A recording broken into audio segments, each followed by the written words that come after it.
The morning sky over London was a heavy gray, thick like wet wool, pressing down on the city as if even the heavens wished to look away from what was happening.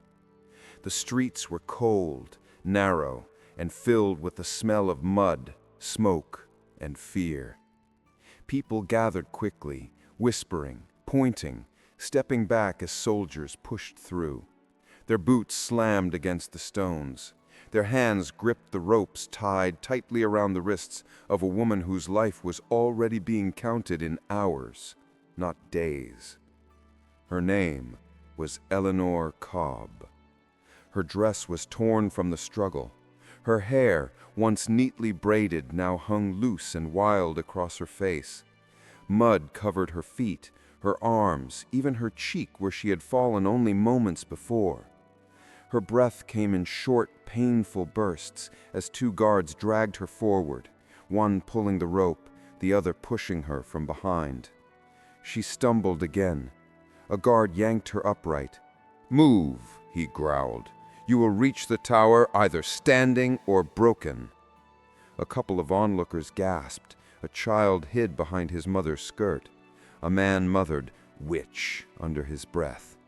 The word struck Eleanor harder than the rope. She lifted her head slowly, her eyes burning with disbelief, disappointment, and something deeper, a quiet, aching fear. She looked around at the faces staring at her. Some looked curious, some hungry for drama, some cruel. Not one looked willing to help. In medieval England, nobody helped a woman accused of witchcraft. A woman's voice from the crowd whispered, "Is it true she cursed the miller's child?" Another replied, "No, they say she spoke against the Lord's taxes. That alone is treason." Rumors swirled faster than the cold wind pushing against Eleanor's back. None of them mattered. Rumors did not need to be true. They only needed to exist. Eleanor tried to speak. Her voice cracked. "Please, I have nothing. You must believe." A guard shoved her forward before she could finish. She hit the ground hard, the stone scraping her palms. Laughter rippled through a section of the crowd, not joyful laughter, but sharp, cruel laughter meant to cut. Eleanor forced herself to her feet again. Her legs trembled, but she stood. She had always stood, even when life made it difficult. But today felt different. Today the world had already decided what she was. A traitor, a liar, a witch. She looked toward the road ahead, and at the end of that road she saw it, the Tower of London. Its tall stone walls rose like dark, jagged teeth against the cloudy sky. The tower was silent, cold, and watching. Everyone in England feared it. Everyone knew what it meant to be taken there. Few returned, and those who did were never the same again. Eleanor had grown up hearing stories of the tower, stories that sounded like nightmares told to frighten children. Chains that never loosened, cells that never saw sunlight, trials where the verdict was already written before a prisoner opened their mouth. But now she would learn the truth herself. The guards dragged her closer. Her heart thudded against her ribs, heavy and desperate. She tried again to speak. "I swear on my life," I said through my dry throat, "I am innocent. I healed the sick with herbs, nothing more. I prayed every morning. I paid my dues. I have harmed no one." The guard on her left leaned close and whispered, "They don't care." His breath was sour, his tone tired. Once a woman is accused, the rest is simple. The law wants guilt, the court wants guilt, the people want guilt. You cannot fight the whole world. Eleanor stared at him. For a moment, he looked almost sorry for her, but only for a moment. Then he straightened and pulled harder. The crowd followed behind as the soldiers continued. Eleanor's feet dragged through the mud. Each step felt heavier than the last. She tried to focus on her breathing, tried to keep herself from breaking down, but fear crawled up her spine like cold fingers. Ahead, the great wooden gates of the tower groaned open. People watching from the sides whispered urgently now. "She'll be questioned," someone said. "They will find proof," another replied. "They always do," a third voice murmured. Eleanor heard every word. Before she crossed the threshold, she turned her head and looked back at the world outside one last time, at the open sky, the moving clouds, the river, the city, the people, even the narrow streets she used to walk freely. Everything behind her felt like a different lifetime. The guards pulled her inside. The gate closed with a deep, echoing thud. It sounded like the world shutting its door on her. The air inside the tower was colder, thicker. The stone walls were damp, covered in dark stains that Eleanor did not want to examine too closely. Torches flickered, their flames shaking in the draft that crept through the narrow corridors. The soldiers dragged her down a long staircase. Their footsteps echoed loud and sharp. Her breath steamed in the cold air. Her arms ached under the tight ropes. Her knees shook from the long walk. They stopped at a chamber door made of heavy oak and black iron. A man in a long dark coat waited there. His face was thin, his nose sharp, and his eyes small and calculating. He spoke in a voice so calm it felt colder than the stone walls. "Eleanor Cobb, accused of witchcraft, treason, and spreading rebellious speech." Eleanor swallowed hard. "I have done none." "You will speak when asked." He raised a hand. Her mouth closed instantly. This was Master Halden, an official of the crown, well known for his strict methods and his firm belief that women were naturally dishonest. Women were in his eyes weak creatures easily led to wickedness, and wickedness needed to be punished. Halden signaled to the guards. They forced Eleanor inside the chamber. The room was dark, but not completely. A small torch hung from one wall. A table sat in the center. Chains clattered on the floor. A chair with leather straps waited in the corner. Eleanor's heartbeat quickened. Master Halden stepped toward her. "You will answer questions later," he said. "For now, you must understand your position." He walked around her slowly, like a man inspecting an object, not a person. "Women often lie. Women twist the truth. Women mislead with their tears." Eleanor blinked, shocked that he spoke so plainly. "But do not fear. The law will reveal your true nature." She felt sick. The law in this place was not justice. It was a blade waiting to drop. The guard shoved her into the chair and tightened the straps. Eleanor tried to stay calm, but her breathing grew shaky. "Please," she whispered, "I only helped people. I never harmed anyone." Halden tilted his head, studying her. "Gossip says otherwise. A child fell ill after speaking with you. The miller claims you cursed his crops. A neighbor claims you spoke against the king's men. 3 accusations, enough to begin." "But they are lies," Eleanor said. Tears filled her eyes. "All of them."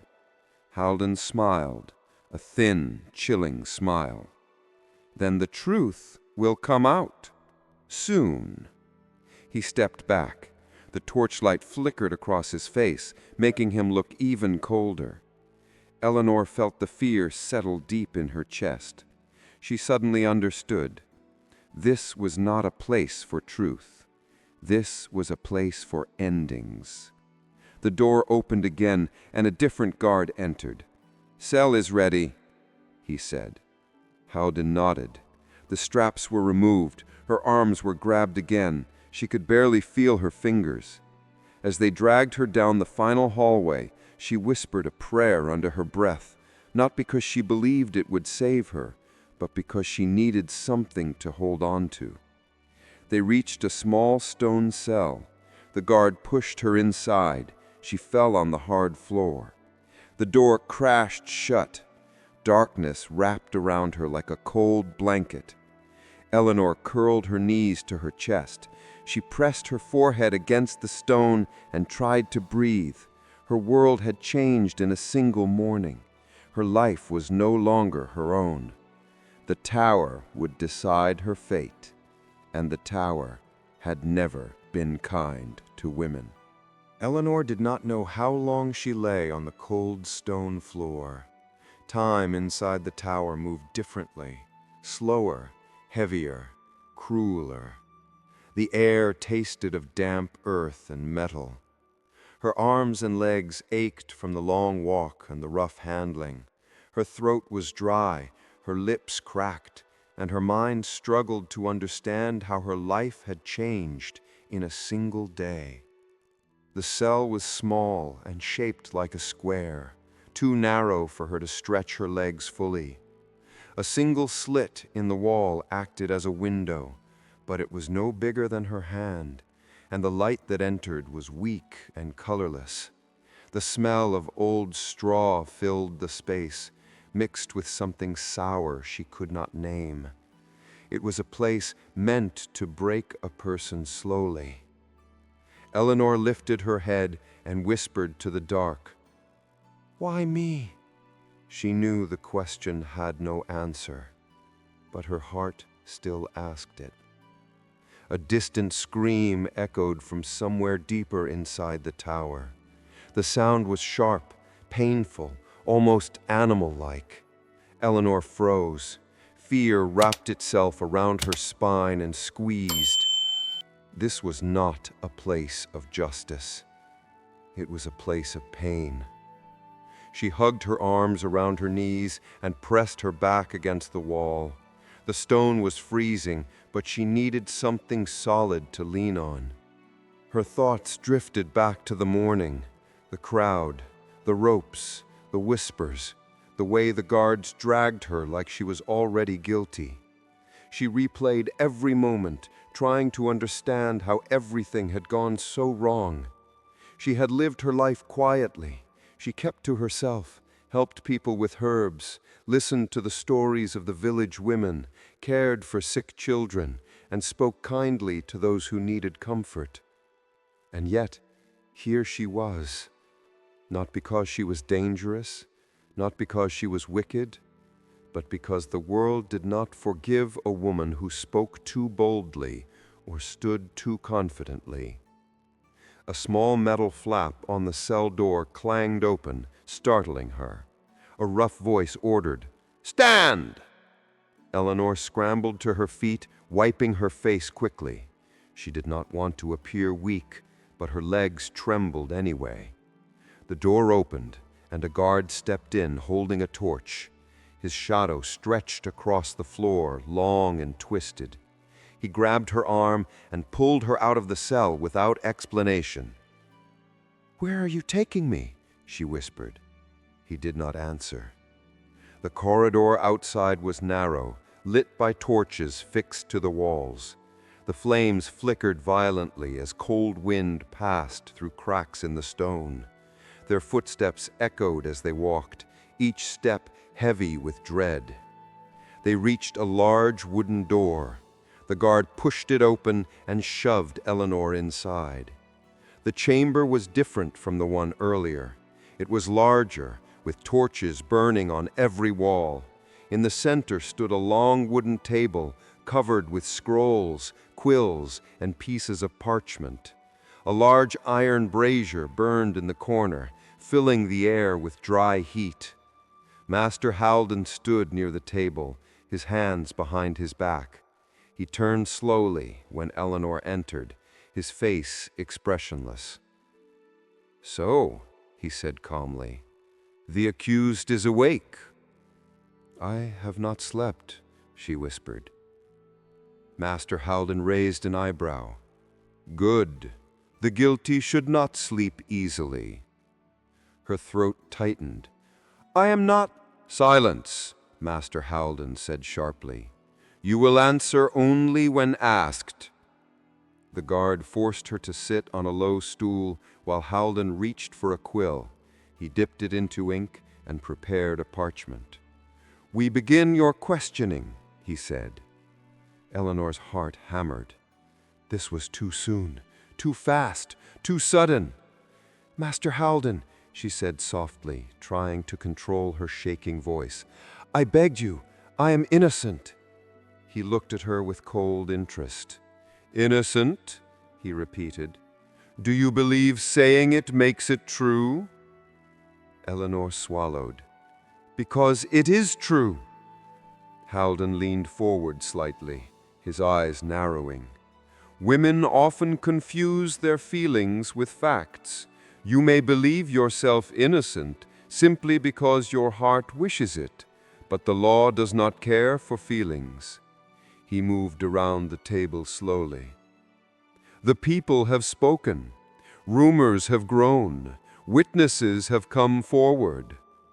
I forced myself to speak. "But rumors are not proof." Haldon cut her off. "For a woman, they are."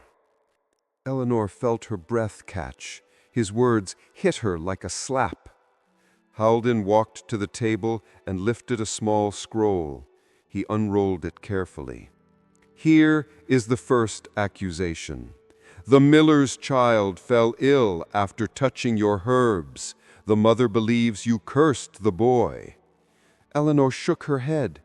"I came to them asking for help. The child was already sick." Haldon continued as if she had not spoken. "Second accusation.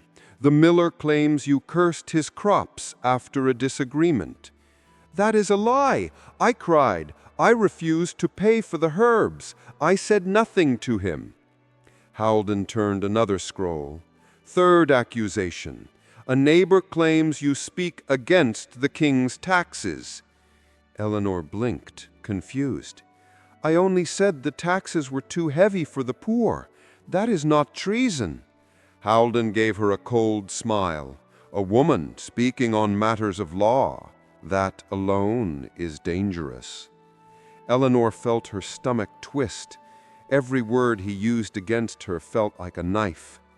"Master Haldon," she said softly, trying to control her shaking voice, "all of these are misunderstandings.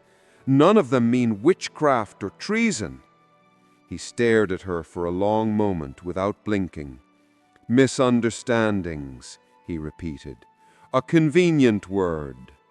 He put the scrolls down and walked closer to her, his hands clasped behind his back. "In medieval law," he said quietly, almost gently, "women are complicated. They lie easily. They hide wicked thoughts. Their tongues are sharp. Their emotions rule them." He stopped inches from her face. "And so the law must guide them with a strong hand." Eleanor whispered, "This is not justice."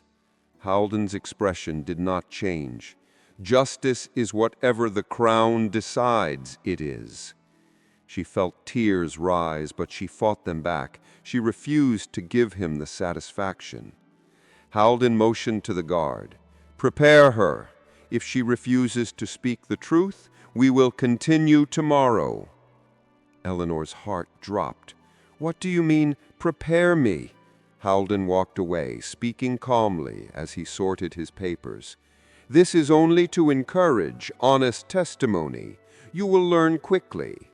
The guard grabbed Eleanor's arm and pulled her toward the brazier, where iron pokers lay heating in the flames. Eleanor's knees buckled. "No, no, please!" "This is only to encourage honest testimony," Haldon said without looking at her. "You will learn quickly." The guard's grip tightened, but just then a loud knock interrupted everything. The chamber door swung open, and another guard entered, breathing hard. "Master Haldon," he said, bowing slightly, "the council demands your presence. Urgent matters."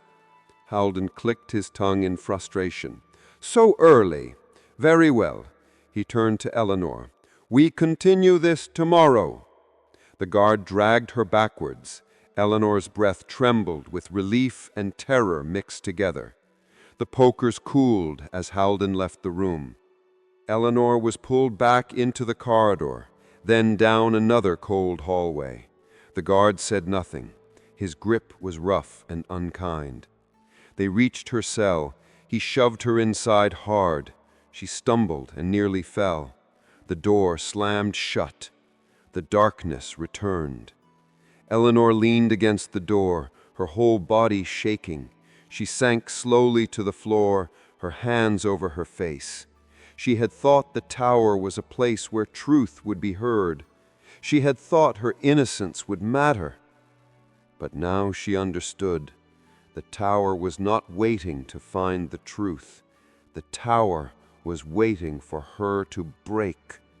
Eleanor pulled her knees to her chest and breathed slowly to calm herself. She tried to think of home, of sunlight, of the sound of her mother's voice. She tried to remember that she had once been loved, once been free. But every comforting memory felt distant, like a dream fading with the dawn. She whispered to herself, "I must stay strong. I must not give them what they want." But even as she said the words, fear filled her chest like cold water, because she knew what Tomorrow would bring. The questioning had only begun. The real torment had not yet started. The night crawled slowly, like a wounded animal. Eleanor lay awake in the darkness, her mind trapped between fear and fading memories. Every time she closed her eyes, she saw the glowing iron in the brazier, the way the guard held her arm, the cold, calm voice of Master Haldon telling her that women lied by nature. She did not sleep, she only waited. Her thoughts drifted back to the life she once had, a life so simple and warm that it now felt like a story she had heard from someone else long ago. Before everything fell apart, her village lay far from the noise of London. It was a place of fields, small wooden homes, and laughter carried by the wind. Eleanor remembered the smell of bread baking in the mornings, the sound of children running barefoot through the grass, the sight of women sharing news at the well. Nothing there felt dangerous. Nothing there felt cruel. She had grown up in a small cottage near the edge of the village with her mother, who had taught her everything she knew about herbs, healing, and kindness. "You must listen to people," her mother used to say. "Sometimes their words tell one story, but their hearts tell another." Eleanor always listened. She learned which plants eased fever, which herbs soothed coughs, which roots calmed pain.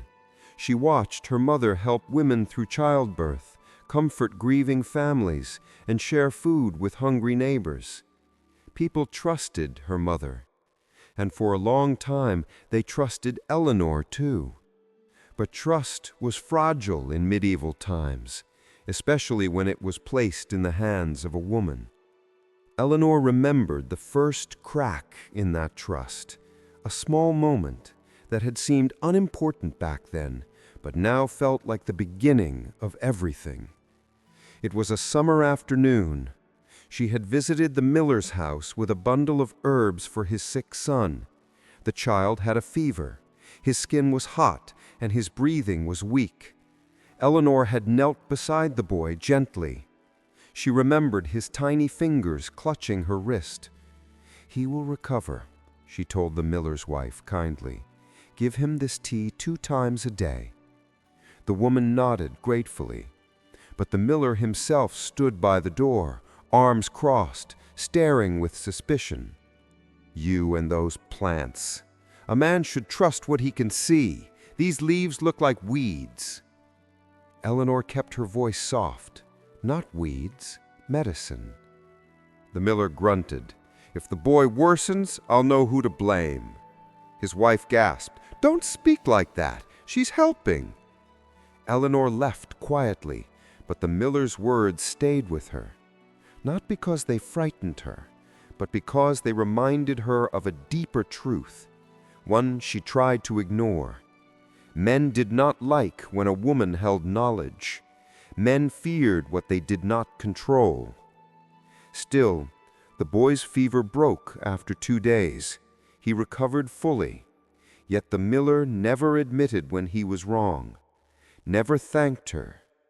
Some men never admitted when they were wrong, and some men remembered every little thing they did not like. Eleanor's memories jumped ahead to the moment her life began to crumble. It started with a rumor, a whisper, a single poisonous sentence spoken at the marketplace one morning. I heard Eleanor Cobb curse the miller's child.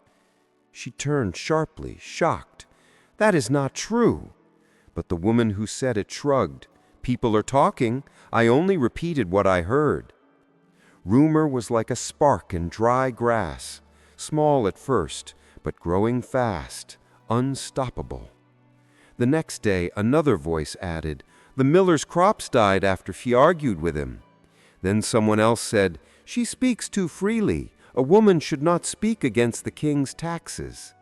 Another whispered, she walks alone at night. That is suspicious.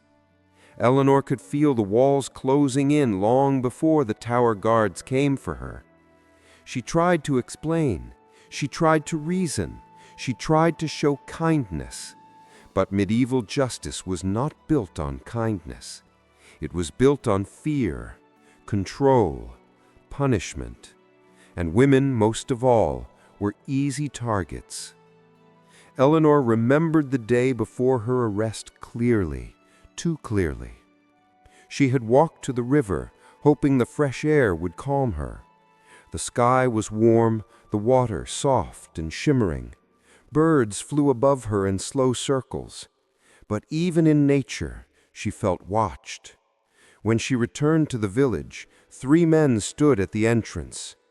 They were not guards from the tower. They were local men, neighbors she had known her whole life. One pointed at her and said, "We reported you." Her heart froze. Reported me? For what? The second man stepped closer. For witchcraft. Eleanor laughed softly, thinking it was a cruel joke. That is nonsense. Is it? The third man said. The miller swore he saw you whispering to the wind. Eleanor blinked. Whispering to the wind? I was praying. But they did not hear her. They only heard what they wanted to believe.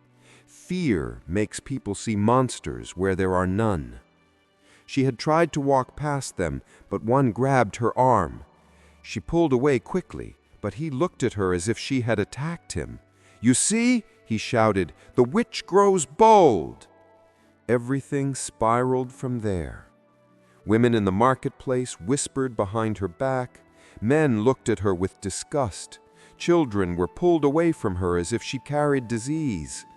By nightfall, Eleanor knew she was in danger. She returned home and locked the door.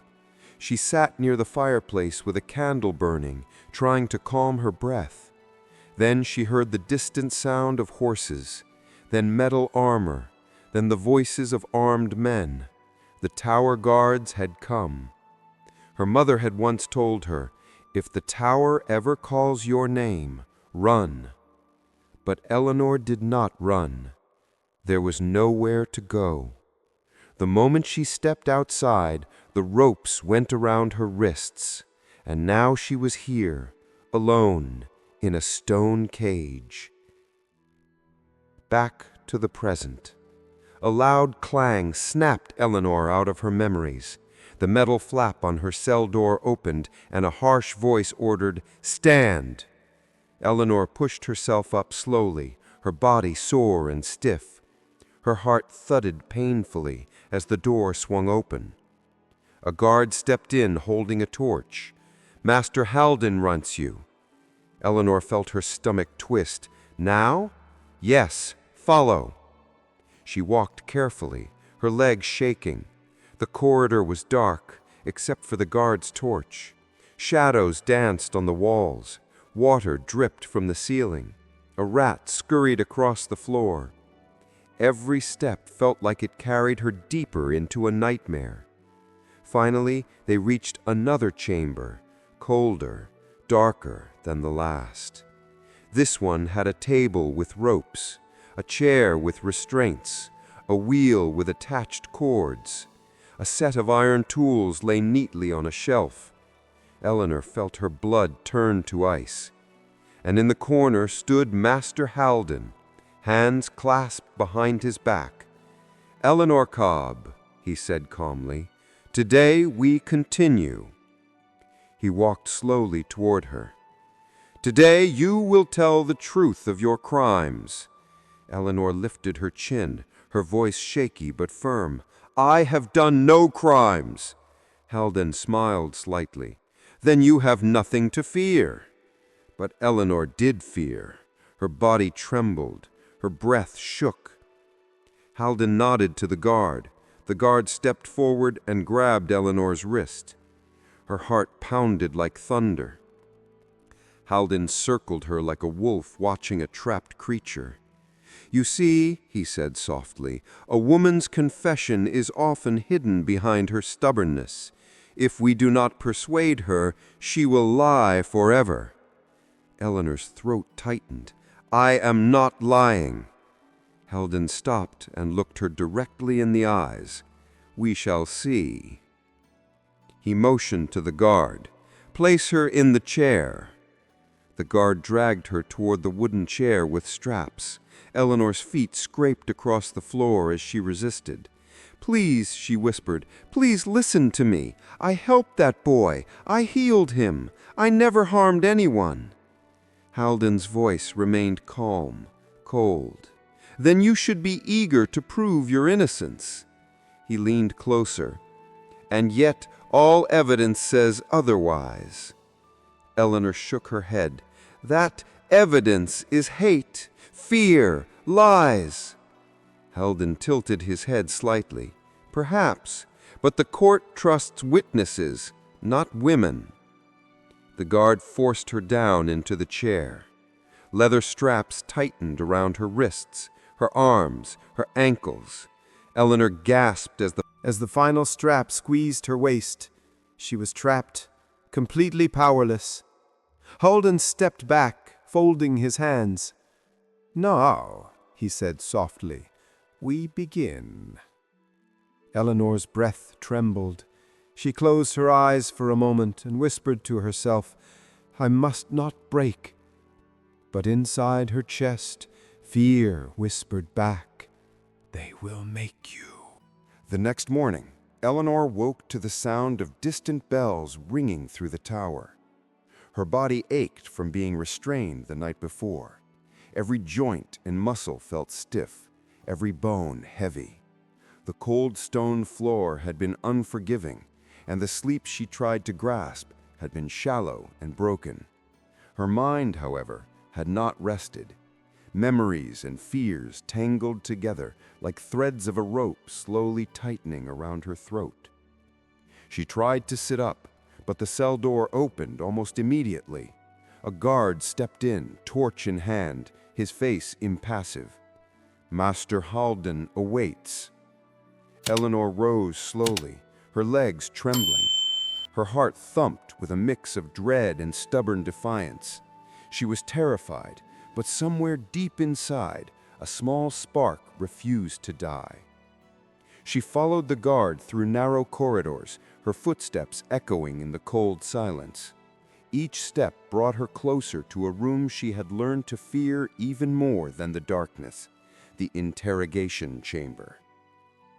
It was a room of whispers, shadows, and quiet cruelty, a place where the walls themselves seemed to press down on the accused, squeezing the truth out of them, whether it existed or not. Inside, Master Halden stood waiting. His expression was calm, almost patient, as if he were studying a butterfly trapped under a glass. The table was now covered with scrolls, parchments, and ink. Chains clattered quietly on the floor, tools laid out with deliberate precision. "Eleanor Cobb," said Halden, his voice smooth. "Yesterday we began our work. Today we continue.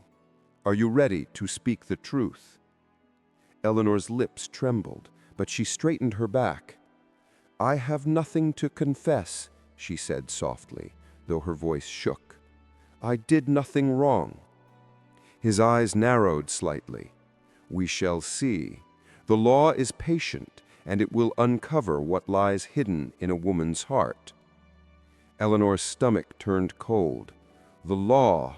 She realized again that it was not fairness she faced, but a machine built to assume guilt, a machine designed to punish her for being a woman with knowledge, strength, and independence. He motioned to the guards. They pulled a chair forward. Eleanor's body stiffened. She had learned what the chair meant, but she refused to cry out. She refused to give them the satisfaction. As she was strapped in, Halden unfurled a new parchment. "Witnesses," he said, "have come forward. Some see you as a healer, others as a curse. Some claim you speak ill of the crown. Each story tells us something important." Eleanor shook her head. "These are lies." Holden leaned closer, his voice cold. "Perhaps, but we will unravel the web, and the web has many threads, some thin, some strong, all leading to you." He walked around the table, picking up scroll after scroll. Each parchment contained testimony from villagers, neighbors, and even strangers. Some spoke of small kindnesses she had performed. Others twisted them into sinister acts. Every gesture of help became proof of malevolence. Every word of advice became evidence of rebellion. Her mind raced. "This is unfair," she whispered. "I only helped people." Halden's eyes were sharp. "Justice is not concerned with fairness. It is concerned with control." He motioned. "Printhant, I warn you." Her mind reeled. She remembered the day. Anne had argued with her about the cost of herbs. Eleanor had offered to forgive the debt for a week, but Anne had refused. She had left peacefully, yet Anne now painted the story as a curse. "I did nothing," Eleanor said. "I never touched her chickens. I never cursed them." Halden nodded slowly. "Yet her testimony claims otherwise. Why should we not believe her?" Eleanor swallowed hard. "Because it is not true. I cannot force her to speak honestly." Halden's eyes were thin and sharp. "A woman's word is rarely trusted over a man's, and in your case, we are careful. For centuries, the law has observed that women speak freely when they should remain silent, and then lie when they speak the truth." Eleanor felt anger rise in her chest. Her hands shook. "I am not lying," she shouted.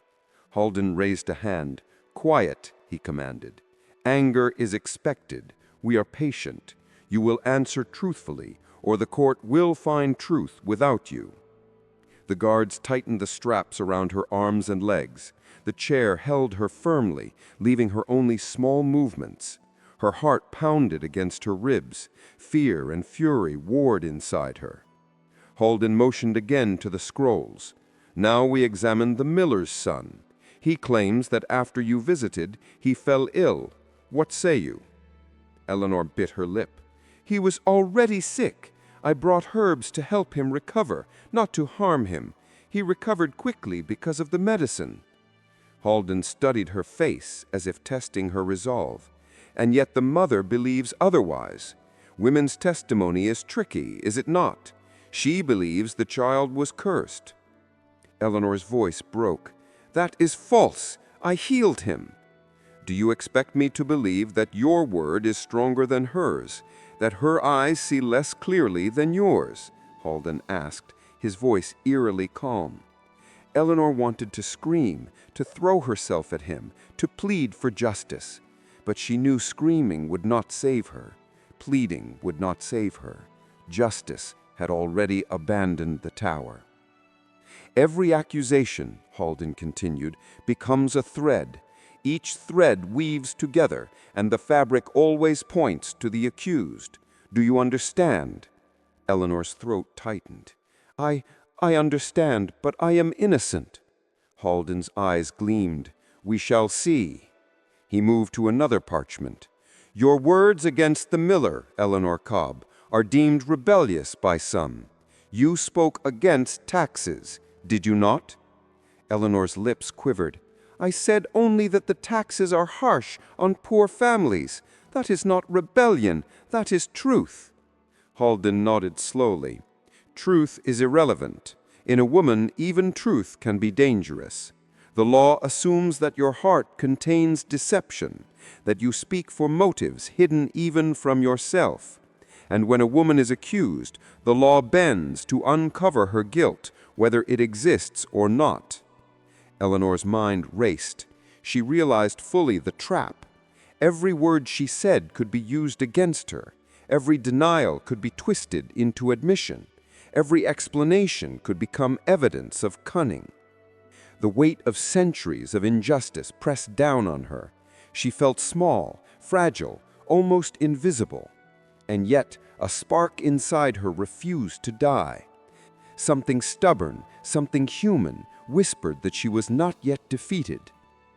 Halden walked around the table one last time, his gaze sharp and unyielding. "You see, Eleanor, the tower does not rush. We take our time. The web of lies must be untangled, and you are at the center." He paused, letting the words sink into her bones. "Tomorrow we will continue, and tomorrow the threads will tighten." The guards released her from the chair, but only slightly. She could barely move. She stumbled toward the doorway, her legs weak and trembling. The torchlight flickered against her face, casting long shadows. As she was pushed back into her cell, Eleanor whispered a silent prayer. Not for mercy, not for escape. She prayed for strength, the strength to face the lies, the strength to hold on to her own truth in a world that had already decided she was guilty. The darkness swallowed her again. The only sounds were her ragged breaths, the drip of water from the stone ceiling, and the echo of the tower itself, a place where truth was meaningless and survival depended on one's courage and cunning. Eleanor lay on the cold floor, hugging her knees to her chest. She thought of her life before the accusations, before the tower, before the cruel whispers and the webs of lies. She remembered the fields, the river, the laughter of children, the smell of bread, and the warmth of her mother's hands. And she whispered to herself a vow in the silence. "I will not break. I will not give them my fear. I will survive." Somewhere deep in the tower, the first threads of a nightmare were already tightening around her. But Eleanor Cobb, stubborn, brave, and unbroken, would face it.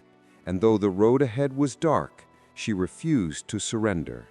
The next day, Eleanor woke to the tower's cold silence. Her muscles ached from yesterday's restraints, and a thin layer of frost seemed to cling to her skin. The damp stone walls of her cell whispered of the suffering that had come before her. Countless prisoners, countless lives trapped, broken, or lost. She shivered, hugging her knees tightly, trying to hold on to the small spark of courage that had carried her this far. The guards arrived almost immediately. Their torchlight painted moving shadows along the corridor. One of them grunted, "Master Halden awaits." Their faces showed no pity, no emotion. They were only instruments of the law, harsh, unyielding, cold. Eleanor followed silently, her heart hammering in her chest. The corridors were narrow, wet, and smelled of damp stone and iron. Every step echoed, a reminder of the tower's unending watch. Her mind raced with questions she dared not voice. Will I survive this day? Will my innocence mean anything? Or is the world determined to see me broken? She reached the interrogation chamber. The room was familiar, yet its horrors felt fresh each time she entered. Torches flickered, casting long, twisted shadows across the walls. Master Halden stood at the table, folding his hands behind his back, his expression calm, patient, yet merciless. "Eleanor Cobb," he he said, his voice smooth and sharp. "We continue. Yesterday we began untangling the web. Today we delve deeper." Eleanor straightened her back, trying to make herself smaller yet taller at the same time, a contradiction she barely understood. She had learned that fear could be twisted by those who held power. If she showed too much, it would be used against her. If she showed none, they would assume she was defiant. Halden walked slowly toward her, each step deliberate, echoing in the chamber.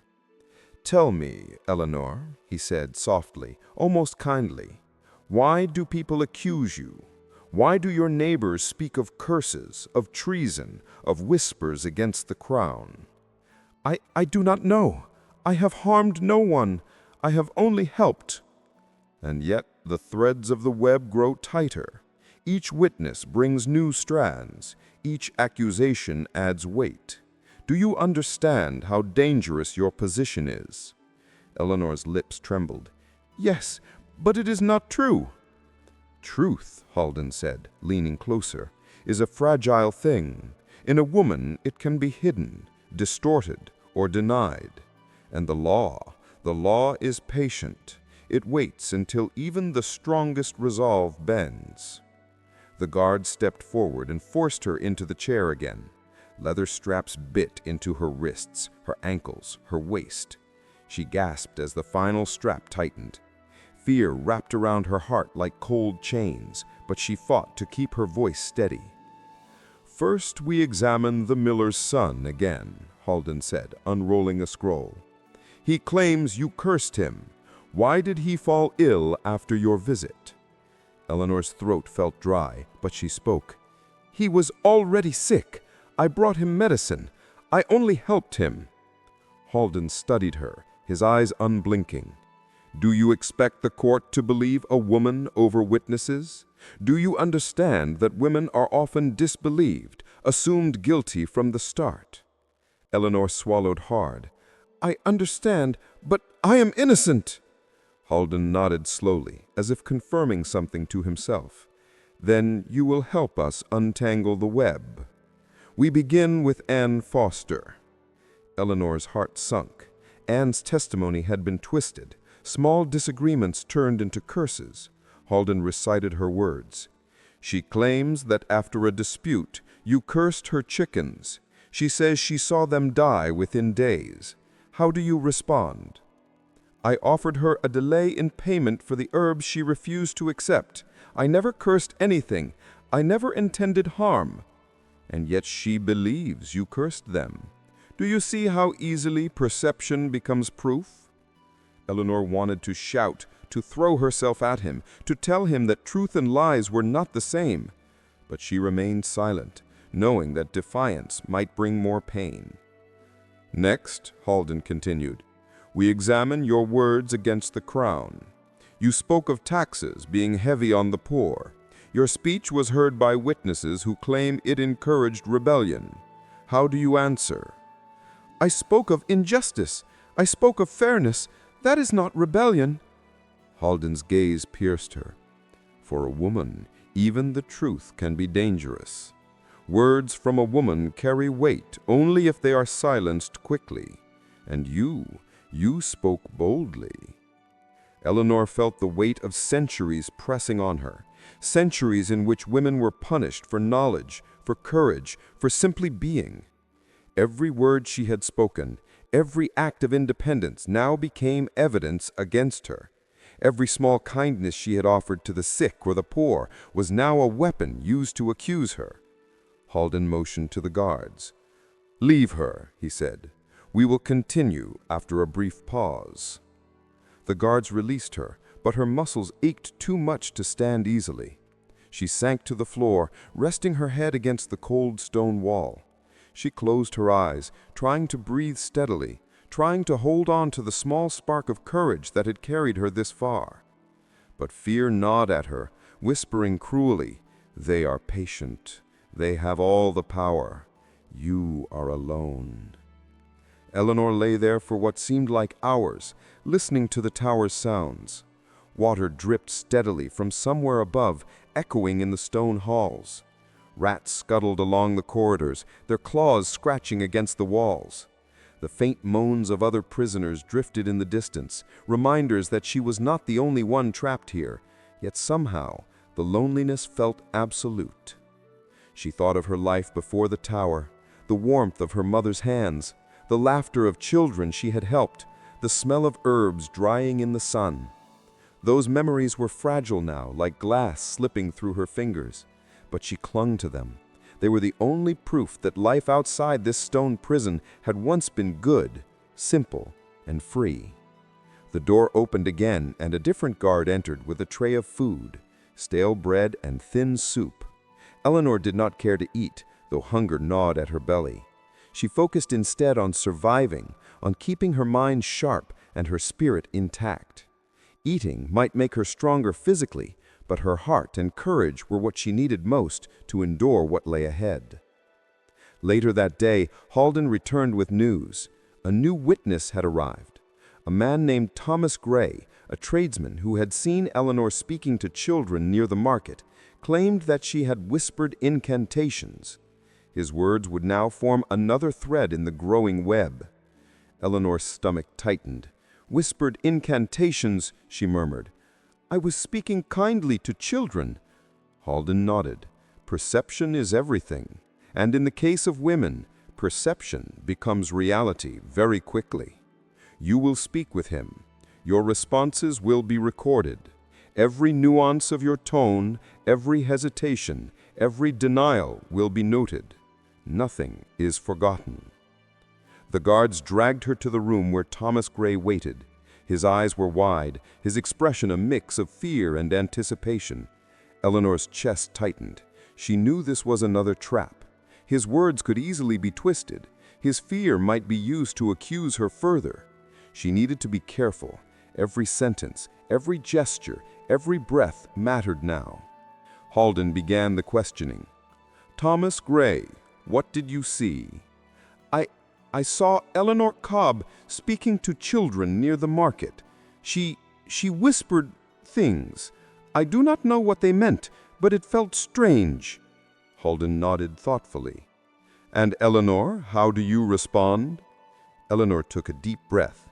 "I was speaking kindly. I was teaching them, helping them understand the herbs, and warning them not to touch dangerous plants. That is all." Halden tilted his head. "And yet your words have been interpreted as spells, as curses. Do you see how easily misunderstanding becomes accusation?" Eleanor's hand shook, but she held her voice steady. "Yes, I see. But it is not true. I only helped." Halden's gaze lingered. "The law is not concerned with what is true. It is concerned with what is believed. And in a woman accused, belief often outweighs reality." The guards returned her to her cell. Her wrists and ankles ached, her body was exhausted, but her mind refused to bend. She clutched her knees and whispered, "I will survive. I must survive." The tower had tried to crush her spirit, to make her fear and doubt herself. But Eleanor Cobb, stubborn, intelligent, brave, refused to give in. The threads of lies and fear were tightening, but she had not yet broken. And deep inside, she vowed, "No matter what the tower does, I will not surrender my truth." The tower was colder now than Eleanor remembered. Each day the stone walls seemed to press closer, the shadows longer, the corridors narrower. Time moved differently inside these walls. Days and nights blurred together. Hunger, exhaustion, and fear became constant companions. Even the smallest sound, the drip of water, the scuff of a rat's claw, the creak of a door, could make her heart jump into her throat. Eleanor had begun to notice the little things, the subtle shifts in her world. The guards' faces, the patterns of their footsteps, the way Master Halden's shadow moved when he entered a room. She had learned that small observations could be the difference between survival and despair, and she clung to every memory, every detail, as if it were a lifeline. One afternoon, as she sat on the cold stone floor, her back pressed against the wall, a messenger arrived with a sealed note. The guard tossed it at her feet. Eleanor's hands shook as she picked it up. The seal was broken. The ink was familiar, her mother's handwriting. She carefully unfolded the paper. The message was short, yet it carried a weight that made her heart ache. Eleanor, my brave daughter, do not let fear rule you. Remember who you are. Trust your mind and your heart. Truth is your shield, even when the world is blind. Mother. Tears slipped down Eleanor's cheeks. She pressed the note to her chest, her fingers trembling. For a brief moment she felt warmth, a memory of the life she had lost, a life she was determined to reclaim. The message reminded her that she had not always been a prisoner. She had been strong, clever, and capable. The tower could hold her body, but not her mind, not the courage that had been forged in the fields, the riverbanks, and the simple cottages of her village. Master Halden returned later that day. He brought with him another set of accusations, this time from women in the village. Eleanor's stomach twisted. Women had been forced to speak against her, some out of fear, others out of jealousy. Their testimonies were carefully crafted to sound honest, convincing. Each one added another thread to the web. Eleanor, Halden said, pacing slowly, do you see how the threads grow? The web is not just for one day or 1 week. It is a living thing, expanding, binding, holding, and you are at its center. Eleanor swallowed, her throat dry. I see, but it is all false. I have harmed no one. Halden nodded. Of course, but we will untangle the lies until even you begin to doubt your own truth. The guards forced her into the interrogation chair again. Leather straps cut into her skin. Her body was sore, bruised from previous restraints. Each movement sent jolts of pain through her. But Eleanor refused to show weakness. Fear was expected. She would not give them the satisfaction. You will speak now, Halden said, about the women who claim you bewitched them. Explain these accusations. Eleanor's voice was steady, though it trembled slightly. I never bewitched anyone. I healed, I taught, I helped. Nothing more. Halden's eyes were sharp. And yet their words are evidence? Do you understand that in this tower, perception often outweighs reality? Eleanor clenched her fists. Yes, but perception can be wrong. Lies can be uncovered. Halden smiled thinly. We shall see. For hours, Eleanor endured questioning. Halden was relentless. Every denial was met with a new accusation. Every explanation twisted into suspicion. He knew how to plant seeds of doubt, how to make a person question their own mind. Eleanor felt exhaustion pressing on her like a heavy stone, but she refused to break. She repeated her truths in her mind like a mantra. I am innocent. I have harmed no one. I am strong. I will survive. The psychological games were cruel. Halden would leave the room, then return with new evidence, statements from villagers who claimed Eleanor had caused illness, misfortune, or even death. Every piece of paper, every word, every testimony was carefully selected to create a growing storm around her. And still, Eleanor held her ground. She could not allow them to see the fear that gnawed at her heart. She could not allow them to believe they had won. She clung to the idea that truth could outlast lies, that courage could survive fear. Late that night, after the guards had left and the tower was silent, Eleanor lay on the floor thinking. The threads of accusations were tight, the web suffocating, but she realized something. The tower depended on control. It depended on fear. It depended on her silence. If she could find ways to resist quietly, to observe, to learn, she might survive. Perhaps even find a way to turn the web back on itself, to uncover the truths hidden behind the lies. She began to sketch a mental map of the accusations, connecting threads, noting inconsistencies. She realized that knowledge, careful observation, and clever thinking could be her weapon, even in a place where iron and chains held the body. Days passed in a haze of fear, questioning, and exhaustion. Sleep became elusive. Hunger gnawed at her belly. The damp stone walls pressed in like a living thing, whispering reminders of all those who had suffered here before her. She could hear the echoes of others, whispers of despair, cries of rage, and the occasional desperate laughter of someone losing their mind. Eleanor clung to memories of home, of her mother, of the fields and rivers and sunlight. Those images became shields, small pockets of warmth she could retreat into when the tower threatened to consume her completely. Yet, even in these moments, doubt crept in. She wondered if she would survive the day, if the next interrogation would break her, if the web of lies would finally entangle her beyond escape. And yet, somewhere deep inside, a stubborn voice refused to surrender. "I am not guilty. I am not afraid. I will survive." One evening, as Eleanor lay on the floor, a small thing happened. A rat, small and unassuming, crept close to her.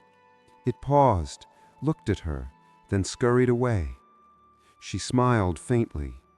It was a trivial moment, yet it reminded her of something vital.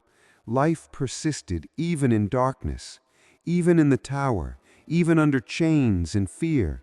The world outside still existed, and so did she.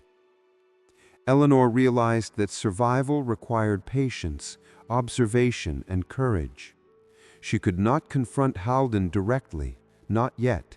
She could not escape physically, not yet. But she could prepare. She could gather knowledge, strengthen her mind, and wait for the moment when the web of lies could be challenged.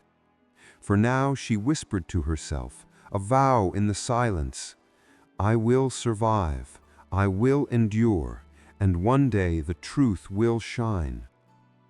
As the torchlight flickered and the tower settled into a quiet night, Eleanor Cobb, though bruised, chained, and weary, held on to the spark that no chains could smother. Fear and lies were powerful, but they were not absolute.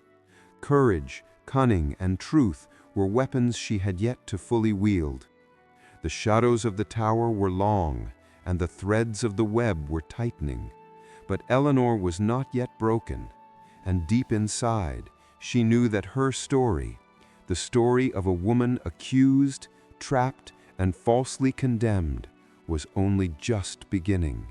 The morning sunlight barely pierced the tower's thick stone walls. Eleanor Cobb woke with a heavy chest and aching muscles, yet a fierce determination burned inside her. Months had passed in this prison of iron and shadow, yet she had learned to survive. Each day, each interrogation, each whispered accusation had honed her mind and strengthened her resolve.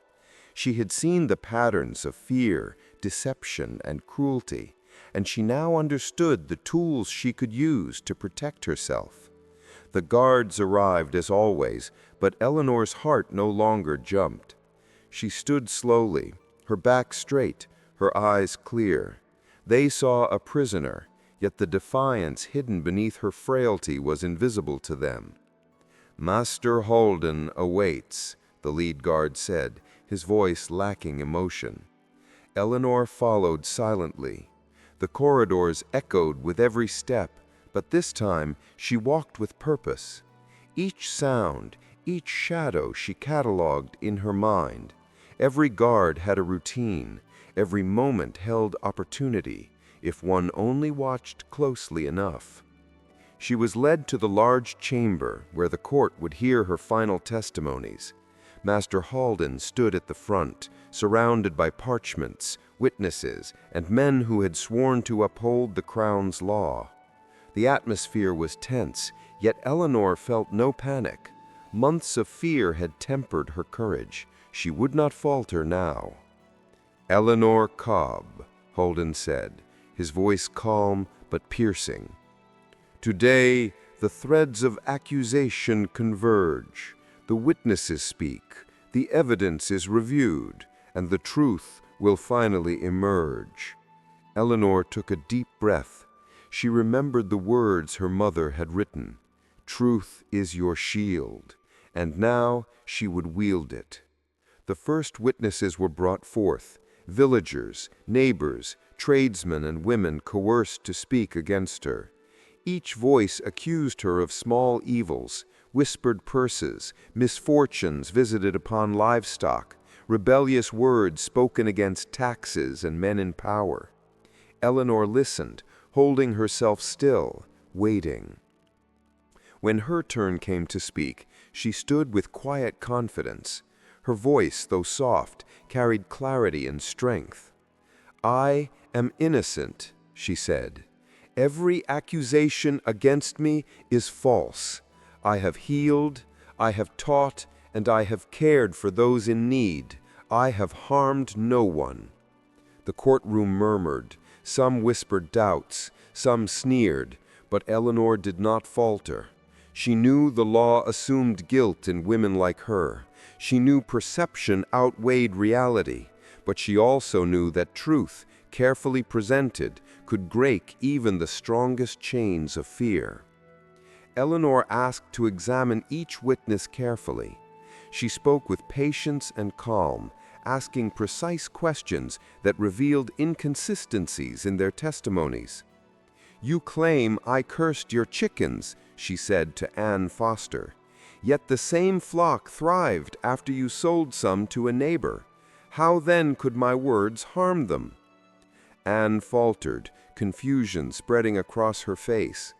"To the tradesmen," Eleanor continued, addressing Thomas Gray, "you said I whispered spells to the children. Can you recall what I actually said? Was it not advice, guidance, and warnings about dangerous plants?" Gray hesitated. Yes, it was guidance." Eleanor's voice grew firmer. "Then you see, your fear twisted the truth. I spoke to children, not to spirits or curses. You misinterpreted my words because fear clouded your mind." The courtroom fell silent. Whispers of disbelief rippled through the room. The web of lies that had been spun to trap her was beginning to unravel. Eleanor's careful questioning, calm demeanor, and unwavering clarity exposed the gaps, the exaggerations, and the intentional distortions.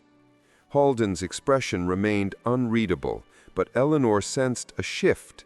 The threads he had woven so meticulously were fraying under the light of truth. Eleanor also called forth women who had feared speaking the truth against her. Some had been coerced, some had been intimidated. But seeing Eleanor stand with courage, they found strength to speak honestly. "I lied," one woman admitted quietly, her voice trembling. Another nodded. "I feared the men, the law, but she has helped many of us. I must speak the truth." One by one, the false threads were stripped away, revealing the real story, Eleanor's life of kindness, knowledge, and bravery. Master Halden finally spoke, his tone measured but uneasy. "Eleanor Cobb, the witnesses have spoken. Their statements contradict each other, and yet the law is strict. How do you defend yourself against centuries of fear and bias?" Eleanor held her head high. "I defend myself with truth. The law may be built on fear, but the truth does not lie. I have harmed no one. I have done what is right. That is my defense." A pause hung in the air. The court waited. The tension was unbearable. Then slowly, a senior judge stepped forward. "The accusations against Eleanor Cobb have been carefully examined. The evidence is inconsistent. Many witnesses admit their statements were made under fear or misunderstanding. We see no proof of witchcraft, treason, or harm." Eleanor felt her chest lift as relief flooded through her. Months of fear, suffering, and isolation had brought her here, to the edge of freedom. Halden's face remained stoic, but Eleanor noticed the flicker of frustration in his eyes. He had underestimated her resolve. He had assumed fear and pain would break her spirit, but her mind, her courage, and her unwavering commitment to truth had held firm. The judge's voice echoed through the chamber. "Eleanor Cobb is found innocent of all charges. She is free to leave this tower immediately." For a moment, Eleanor could hardly believe it. Freedom, a word that had seemed distant, impossible, almost mythical, was suddenly within reach. Her tears were warmer than ever, the sunlight brighter than ever. She walked through the corridors of the tower, her steps steady and sure. Guards stepped aside respectfully, witnessing a woman who had endured torment, faced lies, and emerged unbroken. Each stone wall she passed reminded her of the strength she had found within herself, the patience she had cultivated, and the courage that had carried her through the darkest hours. When she stepped outside into the open air, the wind lifted her hair, and the sun kissed her face. She closed her eyes, feeling the warmth and freedom she had longed for. The tower behind her was a memory, a shadow of fear and injustice, but it could not touch her now. She had survived. She had reclaimed her life. She knew the story would linger. People would whisper, rumors would spread, and fear might return in new forms. But she also knew this: truth had power, courage had power, and a woman who refused to bend even in the face of centuries of injustice could shine as a beacon of resilience. She returned to her village slowly, greeted by those who had always trusted her, those who had survived alongside her, and those who had learned that fear could be challenged. Life continued: fields, rivers, laughter, and the smell of bread baking. Eleanor Cobb had faced the shadows of the tower, untangled the web of lies, and emerged stronger. Her story was a testament not only to survival, but to the strength of truth, courage, and human dignity. She had been accused, imprisoned, and tested by fear, but in the end, the light of truth had revealed what no chains could hide. A woman's courage is a force no darkness can destroy. And as Eleanor walked under the open sky, she whispered to herself a vow renewed: "I will live freely. I will stand for truth. I will never let fear control me again." The tower stood behind her, silent and cold, a reminder of the past. But Eleanor Cobb stepped forward into the warmth of the world, her spirit unbroken, her heart brave, and her truth shining bright.